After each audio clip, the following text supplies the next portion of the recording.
26일 경기 용인 지상작전사령부 보통군사법원에서 열린 승리의 11번째 공판에서 나온 내용들을 종합해보면 조직폭력단체 조직원이 동원된 사건 당일 승리는 당초 여배우 A씨와 신사동 포차룸에서 단 둘이 만나고 있었다. 해당 포차는 승리의 단골집이었다. 카톡방 멤버 사이에선 해신탕 맛집으로 인기였는데 실제로 이날 공판에 증인으로 출석한 가수 정준영도 해당 포차는 해신탕이 맛있다며 그곳에서 송년회를 하려고 했다고 증언했다. 승리는 정준영을 비롯해 일행들과 송년회를 갖기 전 여배우 A씨와 따로 먼저 만나는 중이었다. 승리 측 변호인에 따르면 당시 승리가 소속사 YG 엔터테인먼트에도 알리지 않고 가진 여배우 A씨와의 만남이었던 것이다. 하지만 같은 시각 포차에서 다른 술자리를 갔던 대형 기획사 직원 B씨가 돌연 승리와 여배우 A씨의 룸에 들어오며 갈등이 불거졌다. 승리 측 변호인의 주장은 당시 일면식도 없던 B씨가 만취 상태로 룸에 들어와 승리에게 자신이 한 대형 기획사 소속이자 승리의 선배라면서 승리가 룸을 사용하는 것에 이의를 제기했던 것이다.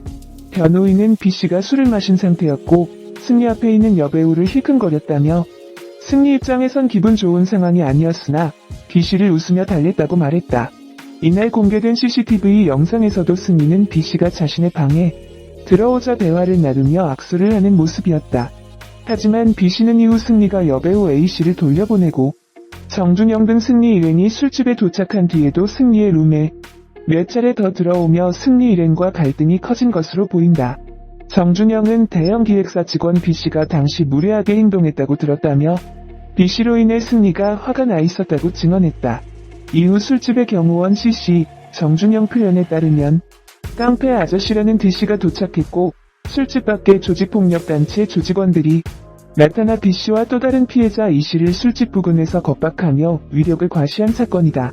승리, 정준영 등 일행은 C씨와 D씨가 도착한 후 술집을 떠났는데 정준영은 당시 술집을 나서며 깡패들이 고함을 치고 있었다고 기억했다. 다만 윽박을 듣고 있는 상대가 누구인지는 정확히 몰랐지만 대형 기획사 직원 B씨 등이 당시 자신들에게 시비를 걸었기 때문에 이들에게 아우성치고 있었을 것으로 예상했다고 말했다. 특히 정준영은 당시 누군가 때리면 안 되라는 말을 하는 것을 들었으나 그 발언의 주체가 승리인지 유리홀딩스 전 대표 유인석인지는 기억이 불명확하다고 증언했다. 승리 측 변호인의 주장은 승리가 당시 일면식 없는 대형 기획사 직원 B씨의 행동으로 불쾌했던 것은 사실이지만 조폭을 동원해 특수폭행을 교사한 적은 없다는 입장이다. 변호인은 도리어 승리가 소속사 몰래 나와 사장님에게 혼날까봐 무서워했다. 구설수가 생기는 것을 걱정했다며 조폭을 동원해 갈등을 키울 이유가 없다는 취지로 변론했다. 또한 술집 밖에서 피해자들에게 직접 위력을 과시해 특수폭행 혐의로 기소된 F씨는 당시 본 적이 없다며 승리와 연관 관계가 없다고 주장했다. 이날 군검찰은 승리의 특수폭행 교사 혐의와 관련한 정황이 담긴 CCTV를 공개했다. 검사는 CCTV를 자세히 지켜보며 영상에서 승리와 피해자가 등장하며 만나는 장면을 지적했다.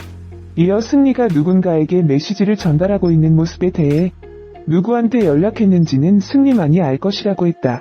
이후 검사는 주점 뒷골목 인근에서 등장한 차량들 중 한 대를 지목하고 조폭 차량이라고 설명하며 조직폭력배 3명이 등장한다고 설명했다. 이에 재판부는 향후 공판에서 특수폭행교사 혐의 피해자 이인과 유인석, 현장에 나선 조폭 등 관련자에 대한 증인 신문을 이어가기로 했다. 승리는 2019년 2월 강남클럽 버닝썬 사태로 인해 17차례 경찰 조사 끝 지난해 초 불구속 기소됐다. 승리가 받고 있는 혐의는 성매매 알선, 성매매, 성폭력범죄의 처벌 등에 관한 특례법 위반, 상습도박, 외국환거래법 위반, 식품위생법 위반, 업무상 횡령, 특정경제범죄 가중처벌 등에 관한 법률 위반, 특수폭행교사 혐의 등이다. 승리는 다수의 혐의 중 외국환거래법 위반 혐의만 인정했고 나머지 혐의에 대해서는 부인하고 있다. 증인으로 출석한 정준영은 지난해 9월 대법원에서 성폭력 범죄 처벌 등에 관한 특례법 위반 등 혐의로 징역 5년을 선고받고 복역 중이다. 정준영은 지난 26일 경기 용인시 지상작전사령부 보통군사법원에서 진행된 11번째 공판기일에 증인으로 출석했다. 앞서 재판부는 지난 19일 정준영의 증인 출석을 채택했다. 정준영은 현재 집단 성폭행 혐의 등으로 대법원에서 징역 5년 최종 실형 선고 판결을 받고 복역 중이다. 정준영은 이번 승리 재판과 관련 성매매 알선 혐의에 연루된 것으로 검찰이 파악하고 있다. 이날 정준영은 파란 수의를 입고 짧게 머리를 자른 상태로 수사관들의 안내를 받고 증인석에 섰다. 먼저 정준영은 승리와 홍콩 모 시상식에서 처음 만나 알게 됐으며 유인석은 승리를 통해 알게 됐다고 밝혔다. 하지만 최근까지는 승리와 연락을 한 적이 없다고 했다.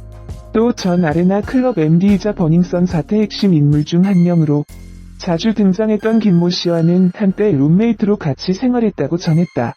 이후 정준영은 2015년 12월 크리스마스 시즌에 승리, 유인석 등 지인들과 승리의 지인으로 알려졌던 일본 모 부호와 함께 술자리 및 파티에 참석했을 당시 성매매 및 성매매 알선 정황 등에 대한 질문을 받았다.